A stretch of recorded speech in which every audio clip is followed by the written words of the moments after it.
Hi, it's Natasha N.K.O, Sunday 12th July 1549, continuing with M. Scott Peck's People of the Lie. I'm on Chapter 3, The Encounter with Evil in Everyday Life. Chapter 3 has subsections. I've read a few of them. The case of Roger and his parents, the case of Hartley and Sarah, mental illness and the naming of evil. Now I'm going to read the case of the Voodoo dream. That's page 148. Angela could not speak. She entered therapy at the age of 30 because she had grave difficulty relating with anyone intimately. She was a competent teacher who could lecture her students with smooth eloquence. But from the moment she started to relate with me, Angela became tongue-tied. Long periods of silence were occasionally interspersed with brief spasms of almost unintelligible speech. When she attempted to talk, she would often break into gasping sobs after only a few words. Initially, I felt these sobs reflected overwhelming sadness, but gradually I realized they were a mechanism designed to prevent her from being articulate.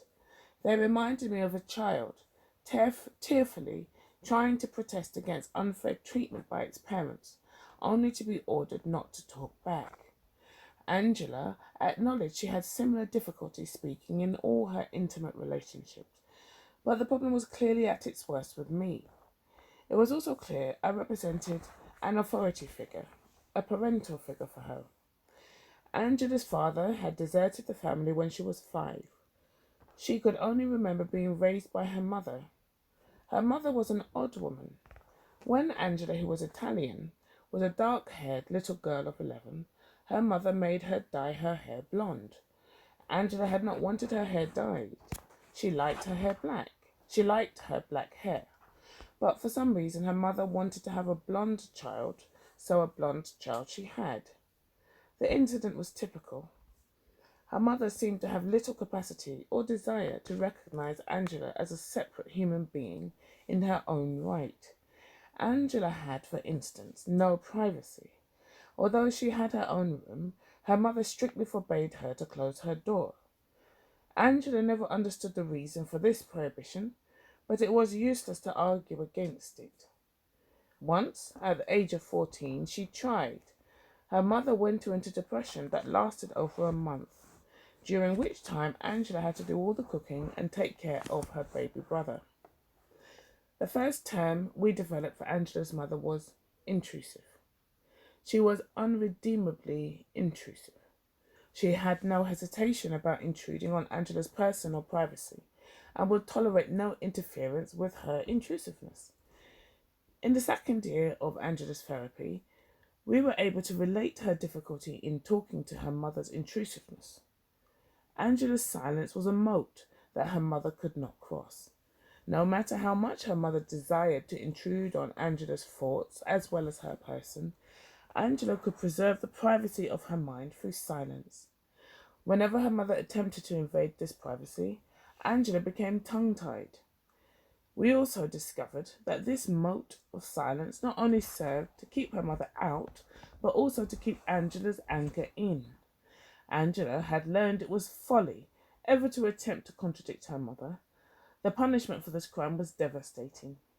Consequently, she also became tongue-tied whenever she was in danger of expressing her resentment. Psychotherapy is, of course, a highly intrusive process, and the therapist is invariably an authority figure.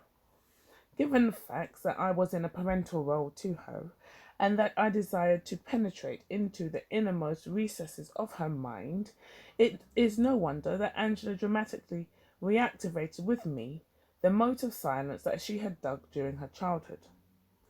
Only after she learned there was an essential difference between me and her mother was she able to dispense with this moat. Although I sought to know her thoughts and even to influence them, Angela gradually came to realize that, unlike her mother, I had a consistent and genuine respect for her identity and the unique individuality of her soul. It was 2 years before she could speak freely with me. But she was still not free from her mother. Having married a man who, like her father, had then deserted her, Angela, with a child to support, had to rely on her mother for occasional financial assistance. More important, she still clung to the hope that somehow, someday, her mother would change and would appreciate her for who she was. It was at this point, in the beginning of the third year of therapy, that Angela recounted to me the following dream. I was in a building. Some kind of occult group of people came in wearing white robes. Somehow I was supposed to be part of an occult, scary ritual. Simultaneously, I had occult powers.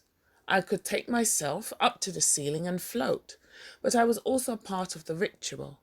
It was not something I was willingly doing. I was captive in the situation. It was very unpleasant. What ideas do you have about the dream? I asked.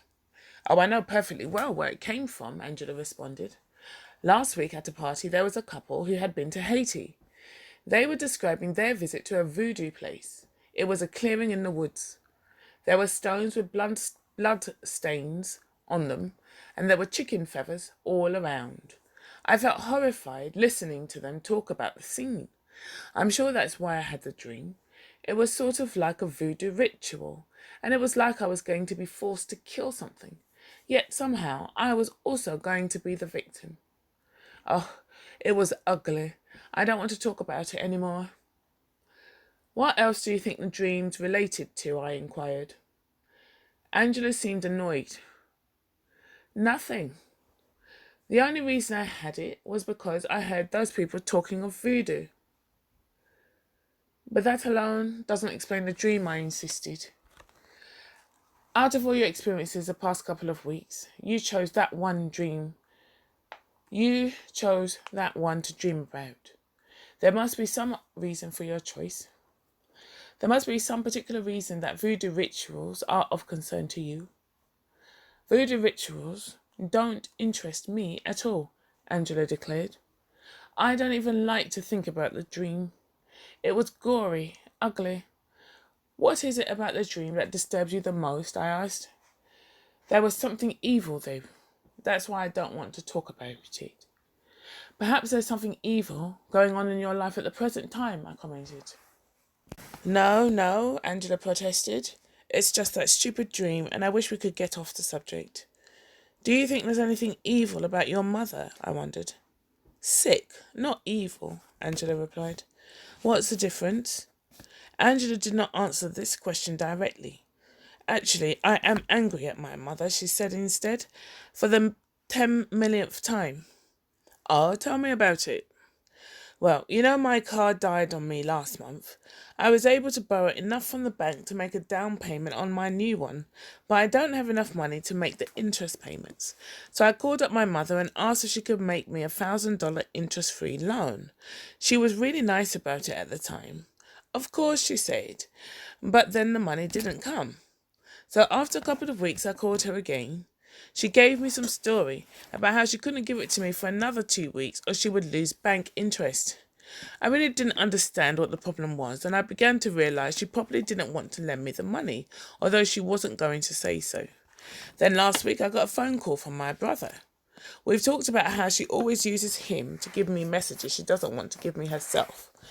Anyway, he just wanted to let me know that my mother maybe had a lump in her breast and maybe would have to have surgery.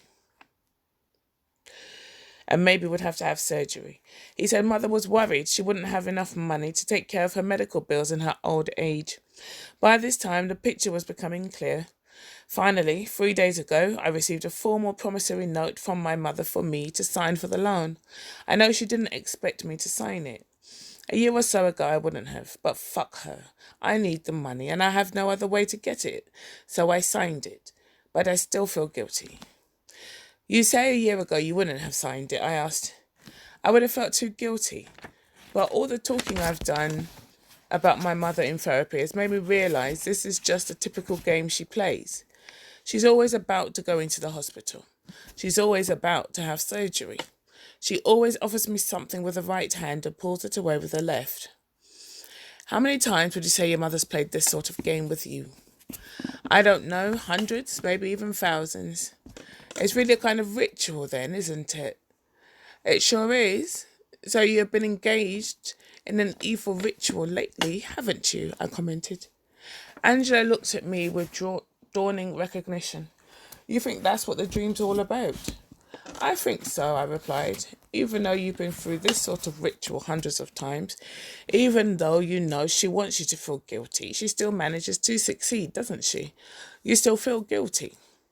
Yes, I mean, how do I know she really doesn't have a lump in her breast this time? Maybe I really am being cruel to her. So you're never really sure whether you're the victim or the victimizer in this ritual, just as in the dream. You're right, Angela agreed. I always feel guilty.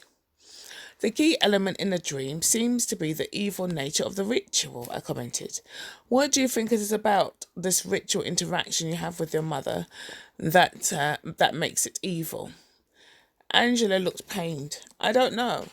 That I'm being cruel to my mother? Angela, how much money does your mother have? I asked. I don't really have any idea. I'm not asking you down to the last cent, I said, but you do know she owns 3 apartment buildings in Chicago, right? Well, they're not very large, Angela protested. No, I said, they're not skyscrapers. If I remember rightly, they have about 10 apartments each, and they're in a good neighbourhood, and your mother owns them free and clear, correct? Angela nodded. So what do you think these 3 buildings alone are worth? Forget whatever she might have in the bank. Do you think they're worth at least $500,000? I suppose so, Angela responded grudgingly. But you know I don't think about money very clearly. Yes, I agreed. I think that's one way you avoid seeing the obvious. Do you think maybe the apartment buildings might be worth even $1,000,000? Well, I guess it's possible. So you know that your mother has at least between $500,000 and $1,000,000 to her name, I continued with mathematical logic.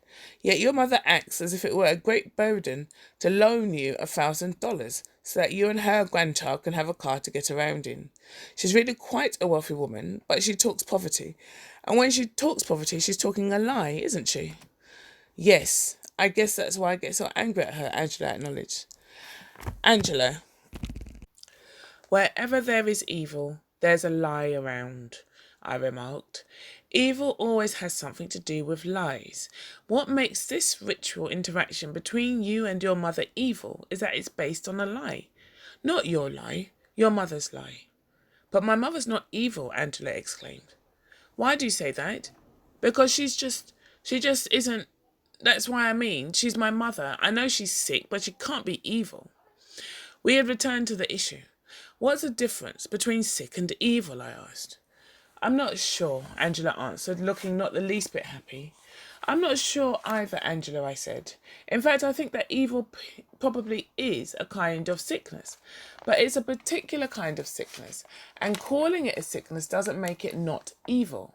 Whether it's a sickness or not, I think that evil's very real, and I think you have to come to terms with that reality. Your dream suggests that in relating with your mother, you are relating with evil. And since you're not able to stop relating with your mother, you had best know as much as you can about what you're doing.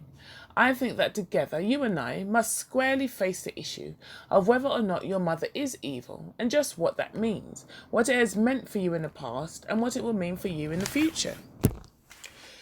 To fully appreciate the forces acting on Angela, and even more, on the young woman in the next case vignette, it is necessary that we turn our attention once again to the phenomenon of narcissism.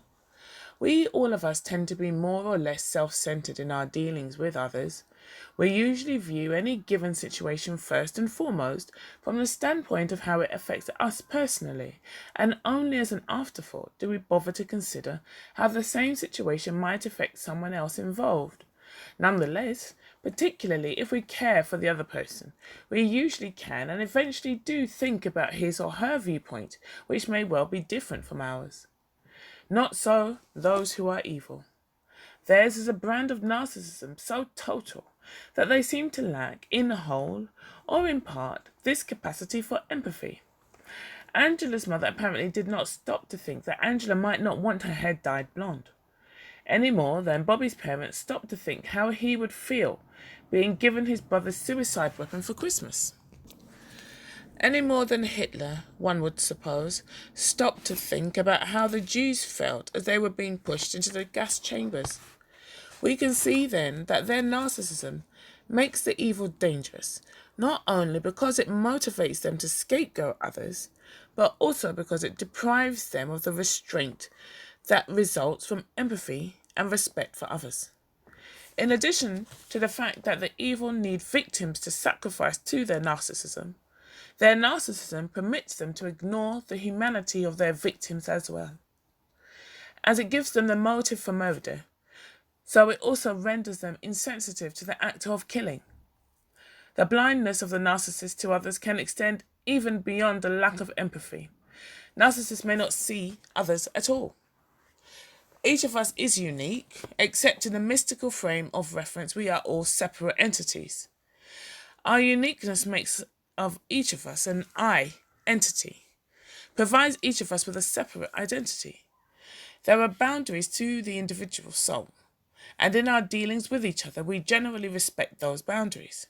It is characteristic of and prerequisite for mental health, both that our own ego boundaries should be clear, and that we should clearly recognize the boundaries of others. We must know where we end and others begin.